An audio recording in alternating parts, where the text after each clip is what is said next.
सबसे पहले आप उसको देखें, रेनबो देख लिया, अलग अलग कलर दिख रहे हैं, ठीक है।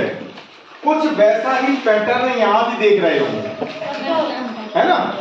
और ऐसा पैटर्न अगर आप अपने घर पे हो और धूप में और स्केल रखे, पटरी, नई पटरी जो प्लास्टिक वाली नहीं आती, उसके किनारे पे अगर ध्यान से देखें तो वहां पे भी हमें कुछ ऐसा ही पैटर्न देखने को मिलता है। आप अपने घर में, गांव गली में सीडी कैसेट नहीं होती है, सीडी कैसेट अगर धूप में रखी है तो उसमें भी कुछ ऐसे ही पैटर्न देखने को मिलते हैं, और भी कहीं देखे होंगे। तो ये जो पैटर्न है ये प्रिज्म का है।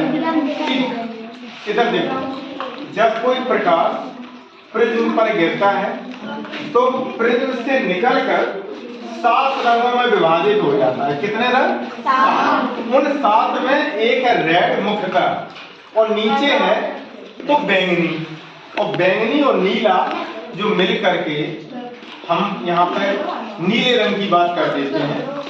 तो इधर रेड और इधर देखो वायलेट, उधर भी देखो रेड ऊपर है और नीचे देखो सबसे नीचे बैंगनी टाइप का है, और भी इन दोनों के बीच में शेष 5 कलर है। स्पष्ट नहीं दिख रहा है लेकिन हाँ कुछ दिख रहा है कि कलरफुल है।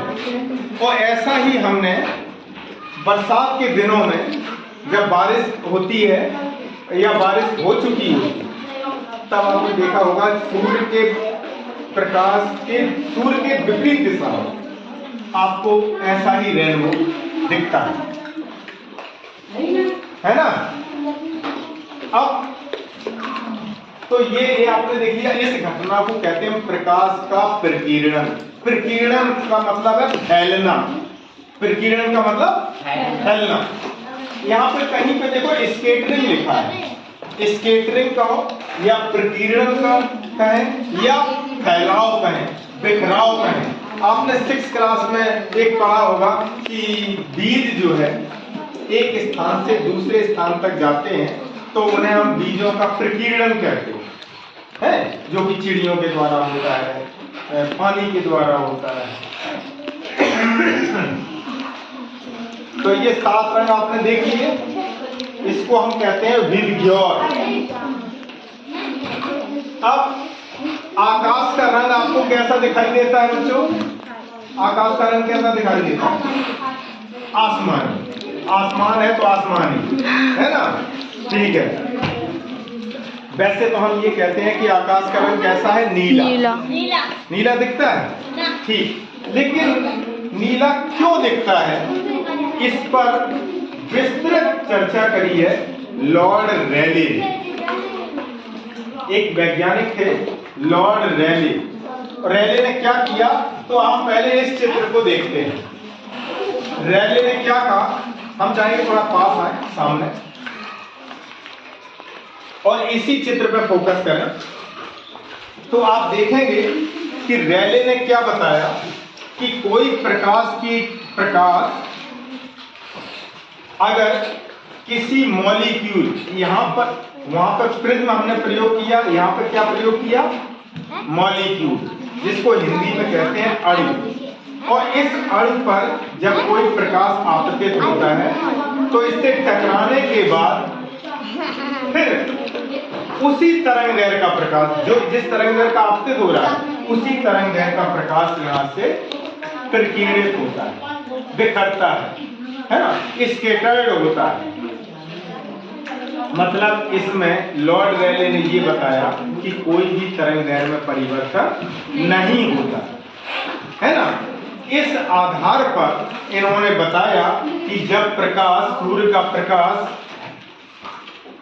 जब आसमान में जो धूल के कण हैं, है ना, विभिन्न कणों के द्वारा जब ये उस पर टकराता है प्रकाश, तो जब ये बिखरता है तो सबसे ज्यादा जो बिखराव है वो नीले रंग का होता है,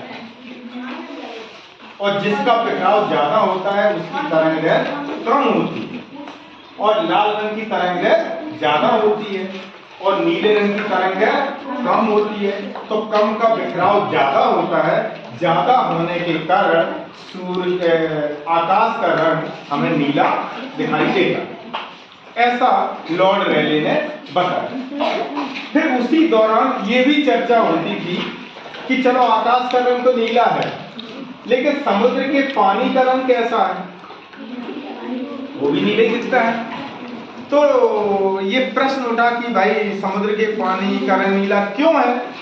तो ऐसा उस समय प्रचलन में था कि आकाश का रंग नीला है, उसी की परछाई पड़ती है, जिस कारण से हमें आकाश के पानी का रंग नीला दिखाई देता है।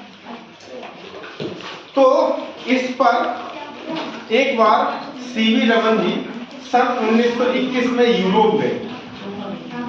तो समुद्र के रास्ते से गए तो उन्होंने क्या देखा कि समुद्र के पानी का रंग नीला है, लेकिन वही पानी जब गिलास में भरकर और जब उन्होंने अपने सामने लिया तो आप बताइएगा क्या अब इस पानी का रंग नीला दिख रहा है? इसका मतलब है कि परछाई की वजह से तो नीला रंग इसका नहीं, इसका मतलब कोई वजह हो सकती। उस वजह को खोजने के लिए ये तब से लेकर के और जुट गए अपने काम में, लैब में काम करने लगे और जुटने पे उन्होंने एक एक्सपेरिमेंट डिजाइन की और उस एक्सपेरिमेंट को मैंने स्वयं इलाहाबाद यूनिवर्सिटी में देखा। और उस समय हमारे अपने स्कूल के जो बच्चे भी गए थे, नासी जो नेशनल एकेडमी ऑफ साइंसेस है इलाहाबाद में, उसके माध्यम से हम लोग इलाहाबाद यूनिवर्सिटी में जब गए तो उस एपरेटस को देखा है हमने, एपरेटस को देखा। उस एपरेटस में क्या है, एक सूक्ष्मदर्शी है और एक सोडियम लैंप है। बस इसी आधार पर उन्होंने एक्सपेरिमेंट को किया। अब जो किया है वो हम अब आपको यहां बताने वाले हैं। उन्होंने क्या किया और क्या पाया, तो सुन। उन्होंने ऐसा देखा कि जब ये कोई प्रकाश किसी मॉलिक्यूल पर टकराता है, मॉलिक्यूल माने अणु पर टकराता है, तो टकराने के बाद यहां से जो प्रकाश निकल रहा है, स्कैटर्ड हो रहा है या प्रकीर्णित हो रहा है, उस प्रकाश की तरंगदैर्घ्य आपतित प्रकाश की तरंगदैर्घ्य से छोटी हो सकती है, बड़ी हो सकती है ना। इसका मतलब ये हुआ कि जो प्रकाश आपतित हो रहा है जरूरी नहीं है, जैसा रेले ने कहा कि जो प्रकाश आपतित हो रहा है उसी तरंगदैर्घ्य का प्रकाश जो है स्कैटर्ड होगा। रमन ने कहा कि नहीं, जिस तरंगदैर्घ्य का प्रकाश आपतित होगा मॉलिक्यूल पर, तो उससे स्कैटर्ड जो लाइट है या प्रकीर्णित प्रकाश है उसकी तरंगदैर्घ्य पहले से कम भी हो सकती है और ज्यादा। बस रमन का यही एक्सपेरिमेंट जो इन्होंने एक्सपेरिमेंट से दिखाया है वो प्रकाश के कणों का इन इलास्टिक कोलिजन का उदाहरण उन्होंने बताया, जबकि लॉर्ड रेले ने इसको इलास्टिक कोलिजन बताया। इलास्टिक कोलिजन में क्या होता है कि जिस तरंगदैर्घ्य का प्रकाश आपतित हो रहा है उसी तरंगदैर्घ्य का प्रकाश निकलेगा, जबकि इन इलास्टिक में ऐसा नहीं है, जो कि रमन प्रभाव में देखा है। बस इसी आधार पर इन्होंने बताया कि समुद्र के पानी का रंग जो नीला है वो न तो पानी की वजह से है न आकाश की वजह से है, वो जल के अणु और वायु के जो अणु हैं उनके द्वारा प्रकीर्णित प्रकाश के कारण। समझ गए आप? क्या वजह बताई? समुद्र के पानी का जो नीला रंग है वो समुद्र के पानी की वजह से नहीं है, ना आकाश के नीला होने की वजह से, बल्कि जल के अणु हैं और वायु के अणु हैं, उनके द्वारा प्रकीर्णित प्रकाश के कारण उसका रंग नीला। यही रमन प्रभाव है। और आपको पता है कि रमन प्रभाव सीवी रमन ने हमेशा से, ये आप देख रहे होंगे साउंड, उनके सारे रिसर्च, सारे काम उनका साउंड पर था, लेकिन उनको जो नोबेल मिला तो वो लाइट पर मिला। तो हमेशा नए काम करें, नए तरीके से करें तो कुछ बेहतर आपको मिले।